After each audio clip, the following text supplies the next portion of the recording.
Labas, aš Tomas, Lindstrom pardavimų vadybininkas. Šiandien parodysiu, kaip atrodo mano diena.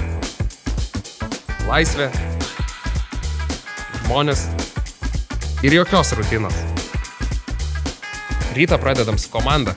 Kava, aktualijos ir planas, ką šiandien veiksim. Mūsų darbas dinamiškas, tad geras startas būtinas. Susitikimai su klientais turbūt įdomiausia mano dienos dalis. Kiekvienas verslas skirtingas, kiekvienas pokalbis savaip įdomus. O kai yra pasitikėjimas, viskas vyksta natūraliai.